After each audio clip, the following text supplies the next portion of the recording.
Buenas noches nuevamente, estudiantes del Civil 1. Vamos ahora a agregar otra parte de la grabación. Vamos a presentarles la introducción al tema del concepto del derecho, tal y como lo verán aquí a continuación. Y entonces hemos llegado ya después de haber hecho la introducción que habíamos querido hacer para efectos de presentarles el tema. Vamos entonces ahora a hablar ya formalmente de qué es un concepto. Primero que nada hay que decir que un concepto se le llama también constructo, construcción empírica. Son construcciones abstractas basadas en la realidad descubierta en la investigación mensurable por una serie de métodos. Constituyen los tabiques del edificio teórico y una vez perfeccionados pasan a formar parte de un sistema teórico. Los conceptos son construcciones o imágenes mentales por medio de las cuales comprendemos las experiencias que emergen de la interacción con nuestro entorno. Estas construcciones surgen por medio de la integración en clases o categorías, que ya las revisamos en el material anterior, que agrupan nuestros conocimientos y experiencias nuevas con los conocimientos y experiencias almacenados en la memoria.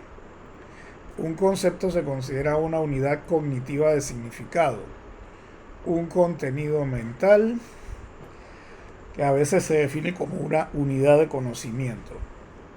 La formación del concepto está estrechamente ligada a un contexto de experiencia de la propia realidad, de experiencia individual, cultural, social y otras, siendo de especial importancia la referencia al lenguaje, sobre todo referido a al propio idioma o a la propia lengua, pues mediante ella el conocimiento tiene la posibilidad de adquirir una expresión oral como habla o escrita,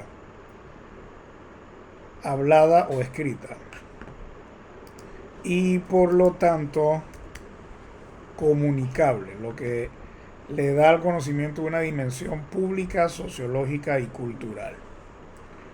Y entonces ahora nos vamos a ir directamente, el resto ustedes se lo pueden leer porque vamos a subir este material a la UP virtual. Obviamente que entonces toca hablar del concepto del derecho. Y entonces voy a citarles a un querido profesor mío de la Universidad de Costa Rica, Enrique Pedro Aba, que él tiene una explicación de este tema de esta forma.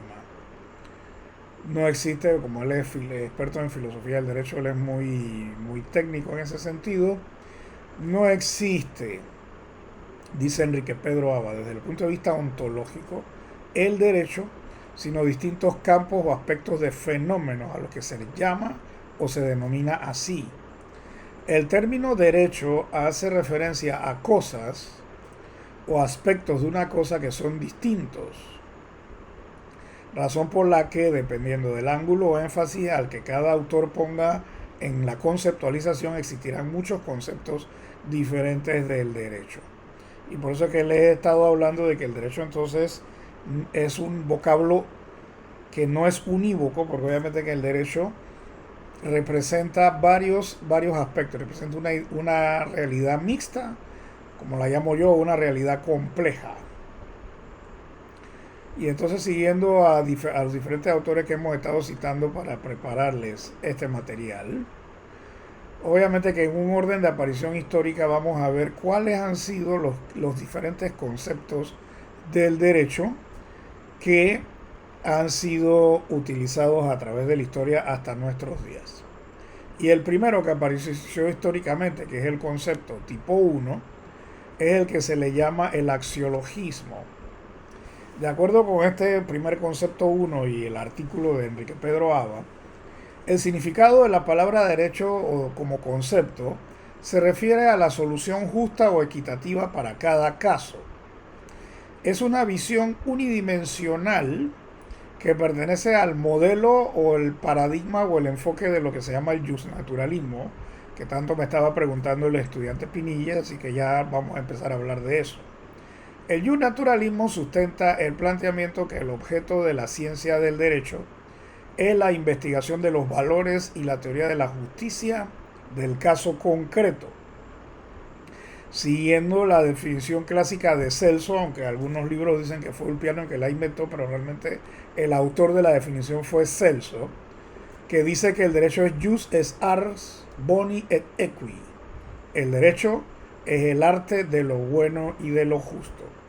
Algunos pensadores y filósofos que son considerados que participan de este concepto son, entre otros, Aristóteles, Marco Tulio Cicerón, Séneca, Agustín de Hipona, Tomás de Aquino, Guillermo de Ockham y otros. Así que la lista que aparece en este resumen que acabamos de mostrar realmente es incompleta,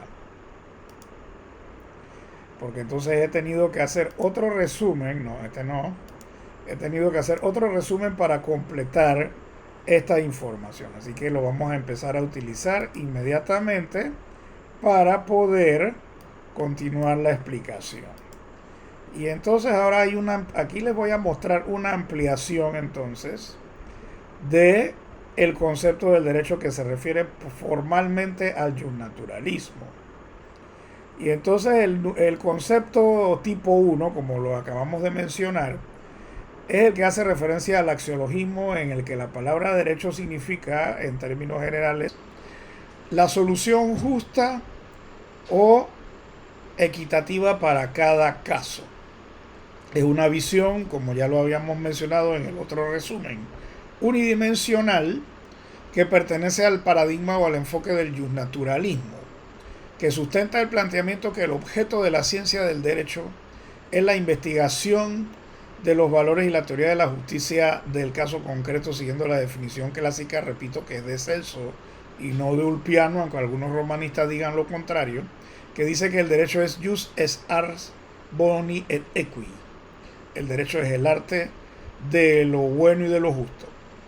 Algunos pensadores, entonces aquí sí hay una lista un poco más ampliada de quiénes son, entonces por supuesto nos tenemos que retrotraer a la filosofía clásica griega, empezando con el gran Sócrates, hablar de Platón, Aristóteles, Cicerón, Séneca, Agustín de Hipona, Tomás de Aquino, Pedro Abelardo, Guillermo de Ockham y otros pensadores posteriores. Y entonces, un autor muy conocido que se llama Carl Oliver Krona, que es sueco, que por supuesto él es positivista, él escribió un libro de introducción al derecho que se llama El derecho como hecho, la estructura del ordenamiento jurídico, donde él hace un excelente resumen de estas ideas de el justnaturalismo, diciendo que la expresión derecho natural significa, al contrario de lo que sería el positivismo o el derecho positivo, una ley que no ha sido, entre comillas, puesta y que, aunque se atribuya su origen a la voluntad de Dios, se supone que ha existido siempre, considerándose que su validez no se limita a cierto pueblo o época, es atemporal y universal. Este pensador sueco indica o explica también en su obra que la aceptación en los círculos académicos de la tesis del justnaturalismo sucedió entre la antigüedad hasta mediados del siglo XVIII, y que el mundo del siglo XX ha sido testigo de un renacimiento de esta doctrina con adaptaciones y matices.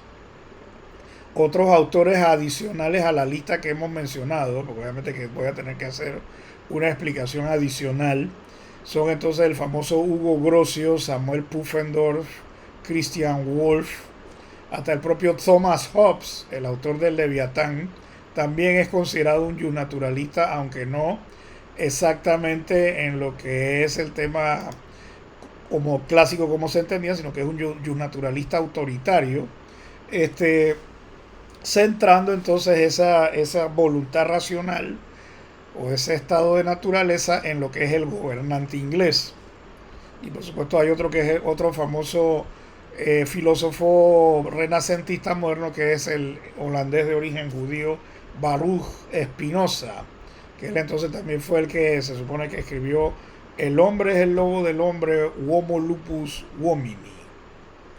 Para el justnaturalismo entonces existe un dualismo jurídico o dos ordenamientos jurídicos distintos: el derecho natural, por supuesto, y el derecho positivo, entendiéndose entonces el derecho natural como el conjunto de principios o valores superiores a los cuales podemos acceder a través de la capacidad humana y que prevalecen sobre el derecho positivo y son válidos en todos los momentos de la historia humana. Y por eso entonces he querido hacer esta ampliación. No he tenido tiempo de unir los dos resúmenes, así que por eso es que los vamos a seguir dejando así. Ahora, tengo que agregar algo a esto, porque obviamente que esta es una cuestión muy importante que yo considero que tiene que explicarse un poco más a los estudiantes, sobre todo que están comenzando a estudiar la carrera. Porque realmente Sócrates no fue el que inventó exactamente este tema de que hubiese una diferencia entre el derecho escrito por los humanos, llamado derecho positivo, o versus el llamado derecho natural, que entonces son los principios que ningún dios puede cambiar y que han estado escritos durante toda la historia de la humanidad. Entonces, hay una explicación que entonces me va a servir para reforzar lo que les voy a decir ahora y seguir explicando y aclarando qué es el naturalismo. ¿Dónde surge esta idea de que existen leyes trascendentes bajo las cuales los humanos nos tenemos que regir, pero que no pueden ser desconocidas por el derecho positivo? Sale de una obra de teatro que entonces se las voy a mostrar en este momento. Y entonces agradeciendo el aporte que nos hace esta página web que se llama Cultura General. Entonces, sobre literatura, entonces existe la Antígona de Sófocles. Y entonces, ¿qué era la Antígona? La Antígona es una tragedia griega escrita por un literato de la antigüedad clásica griega que se llamaba Sófocles, que trataba entonces como, bueno, los que no sepan de literatura, obviamente que los griegos habían distinguido siempre en lo que era el teatro y su literatura dos géneros, la tragedia y la comedia. La comedia, por supuesto, era la que nos hacía llorar, la que nos hacía reír y la que nos hacía relajarnos o divertirnos o pasar un rato lúdico. En cambio, la tragedia se supone que tenía enseñanzas morales y, por supuesto, como era tragedia, era trágica y todos morían. Entonces, bueno, yo no sé si alguno de ustedes ha sido bachiller en letras o alguna cosa así, pero yo tengo entonces que explicar esto y mostrárselo. Entonces me estoy auxiliando de esta página que la estoy citando, Cultura General. Entonces, Antígona era un mito. Entonces es una trama que gira en torno a una tal Antígona, quien desafía la ley para rendirle homenaje a la muerte de su hermano Polínices, que era considerado un traidor. El tema principal de esta tragedia es la contraposición entre el orden cívico, que sería el derecho positivo, y el divino. Sin embargo, plantea otros dilemas en sentido filosófico que actualmente en nuestros días conservan vigencia y están sujetos a debate. La libertad, los derechos del individuo frente a la obediencia de las leyes del Estado, el papel de la mujer en la sociedad. Esta obra ocupa un lugar muy importante en lo que es entonces el teatro universal, y por supuesto por eso es que es clásico. Se escribió hace más de 2000 años en Grecia, la cuna de la democracia, y su primera representación en un anfiteatro griego data del año, según las fuentes históricas disponibles, data del año 441 a.C. Al día de hoy se sigue considerando como una de las obras más relevantes del gran Sófocles, que era entonces un literato, o sea, era el Shakespeare de Grecia, por decirlo así. Obviamente que cada cultura y cada sociedad tiene sus héroes literarios. Entonces, ¿de qué se trataba esto? Entonces, aquí hay un resumen que lo estoy mostrando ahora, les voy a mostrar otra página para que sigan viéndolo. Antígona se lamenta junto a su hermana Ismene por las pérdidas de sus hermanos Polínices y Eteocles, los cuales murieron en una batalla entre ambos por el trono de Tebas. Creonte, quien era el nuevo rey de Tebas y tío de Antígona, ordenó que no se le diera sepultura a Polínices. De esta forma su espíritu vagaría por la tierra. Ante esta situación, la protagonista, que es por supuesto Antígona, pretende salvaguardar el deber familiar frente al deber del Estado, y a pesar de las recomendaciones de su hermana Ismene, que era cobarde, decidió rendirle culto a su hermano y darle sepultura. Pronto lo sucedido llegó a oídos de entonces del rey, que decide mandar a capturar al culpable del hecho, quien pagará por desafiar las leyes impuestas por el rey, que vendrían a ser las leyes del Estado, es decir, el derecho positivo. Más adelante la protagonista es capturada cuando intenta enterrar de nuevo el cuerpo de su hermano. Ante el rey, Antígona confiesa el delito y trata de salvar a Ismene, acusada de cómplice. Hemón, hijo de Creonte y prometido de Antígona, intenta por todos los medios el perdón de su padre. Sin embargo, el rey resuelve enterrar a Antígona viva con suficiente agua y comida para no ser culpable de su muerte. Tiresias advierte al rey que el cadáver de Polinices ha de ser enterrado, ya que los perros lo están devorando y esto simboliza el malestar de los dioses. También le dice que debe liberar a Antígona, que Creonte lo acusa de engaño y el vidente se enfada y advierte de la futura pérdida de su hijo. Un mensajero entra en palacio para informar la muerte de Antígona, cuyo cuerpo colgaba del velo de su boda, porque obviamente que según dice la redacción de la obra teatral, ella se ahorcó al estar encerrada en la cueva donde la echaron. También notifica la muerte de Hemón a su madre, el cual perdió la vida al intentar apuñalar a su padre tras la muerte de su amada.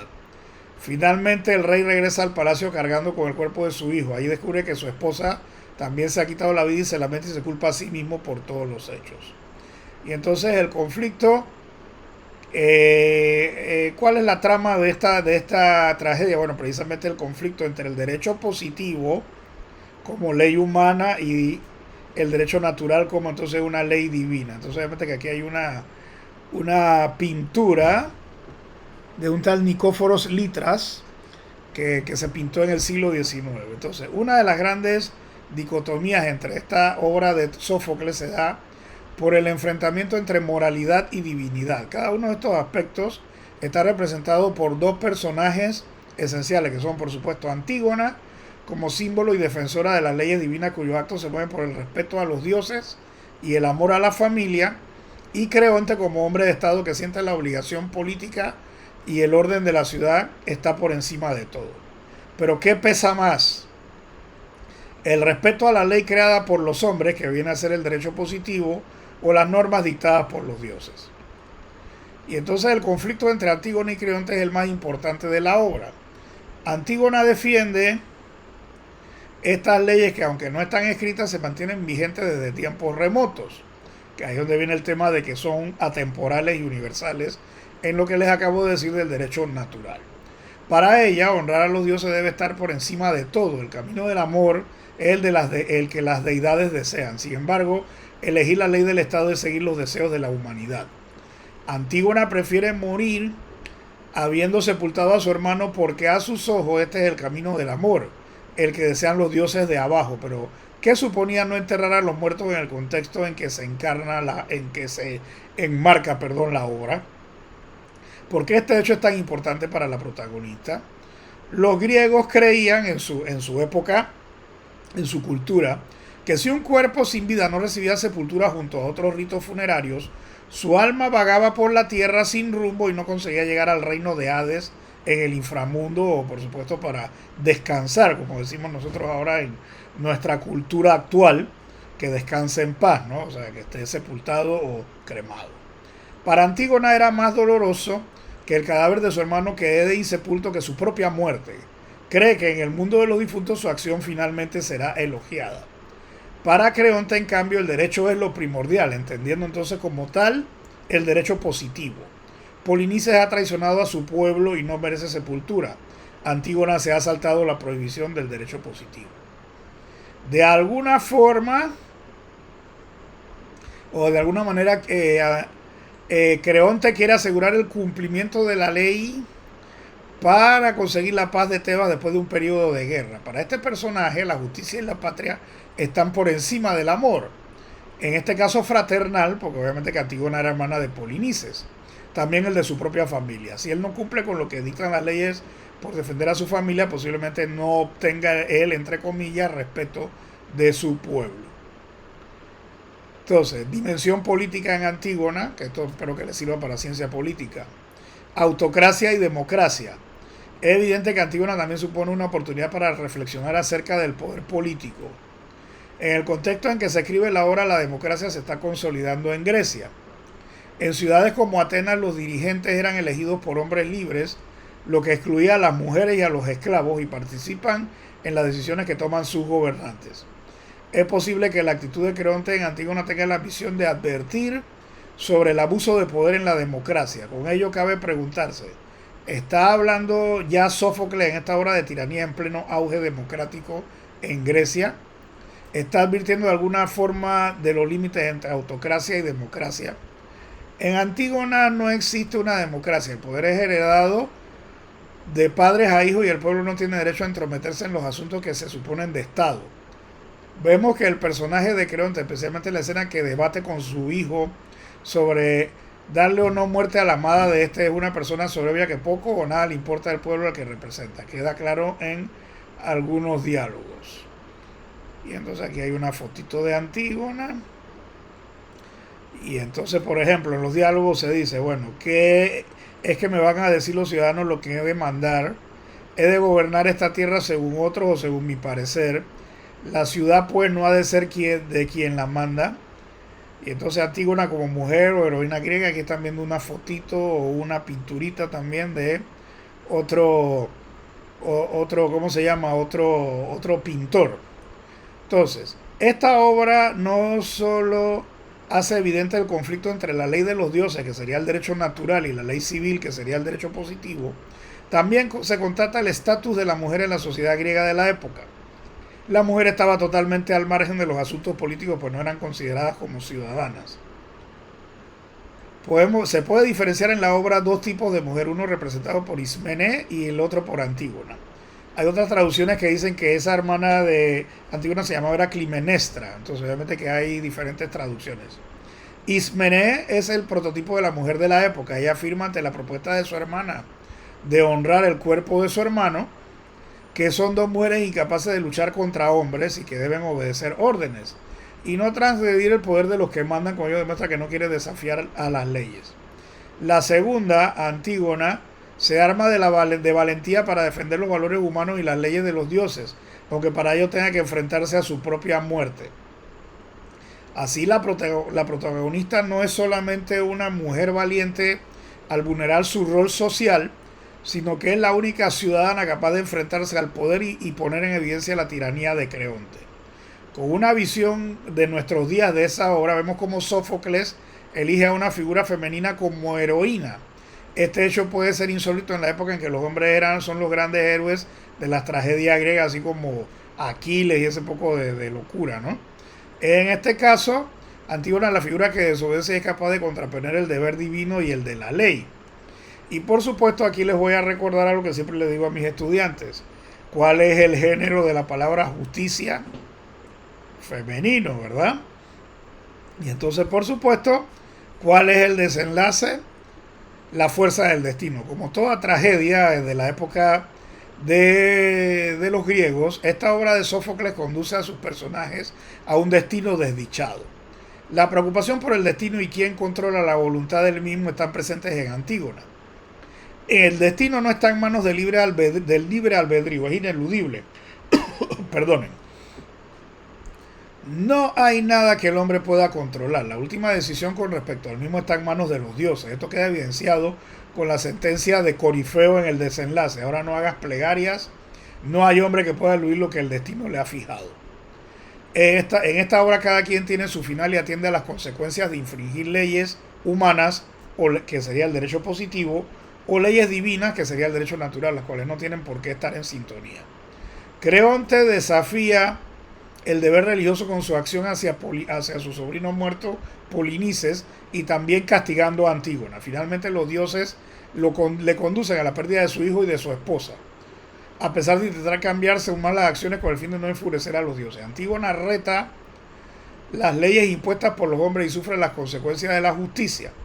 Tampoco puede evitar el destino trágico que acompaña a su familia, como ya se anuncia en otra de las obras de Sófocles, que se llama Edipo Rey. ¿Cuál es el significado de Antígona para nuestros días? En la actualidad esta obra sigue siendo estudiada y analizada, está sujeta a diferentes lecturas, igual como se los mencioné cuando les hablé del arte de la guerra en la otra grabación anterior. ¿Qué interpretación podríamos darle a esta obra literaria? La realidad es que existen diversas formas de hallar una explicación para esta tragedia. Cabe destacar interpretaciones desde el punto de vista religioso, político o familiar.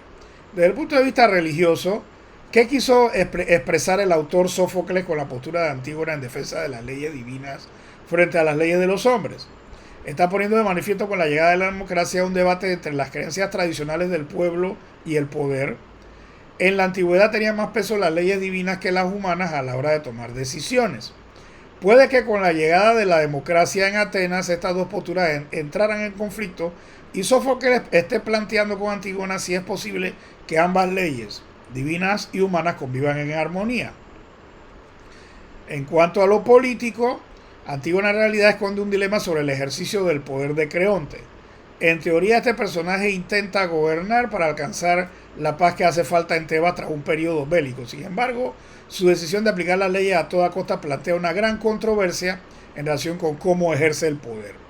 En este caso, el rey no respeta los derechos ni las libertades individuales de los ciudadanos y con sus decisiones no solo abre el debate político sobre el Estado, sobre si el Estado tiene o no derecho a traspasar dichas libertades para alcanzar el, entre comillas, bien común, sino que también desencadena la tragedia de Antígona y la suya propia.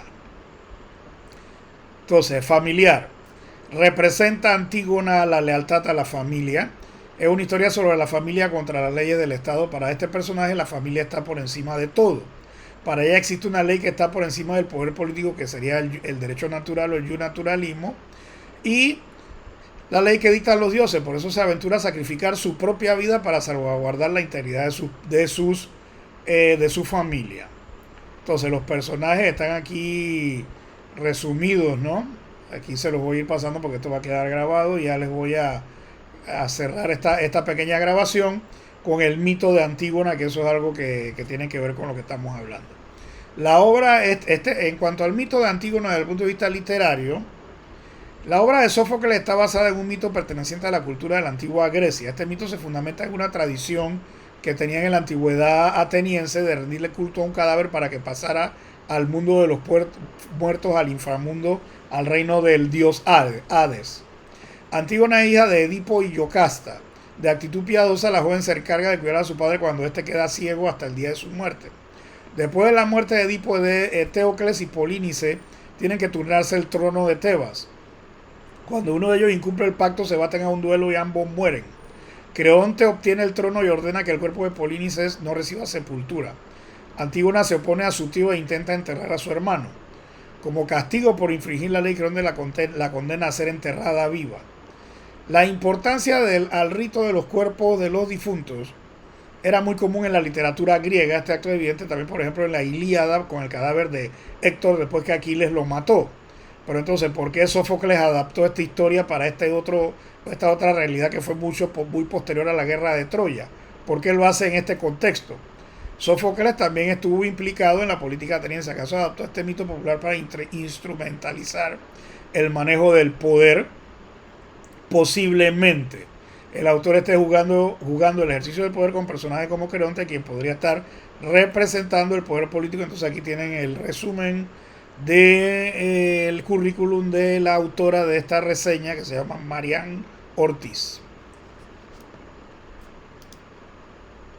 Y entonces este es un inicio para seguir debatiendo después en futura grabación o en la futura clase sobre qué significa realmente el justnaturalismo. Entonces obviamente que con esto les he ofrecido una base inicial y espero que mi amigo el estudiante Pinilla pues esté animado con esta información que estamos brindando hoy.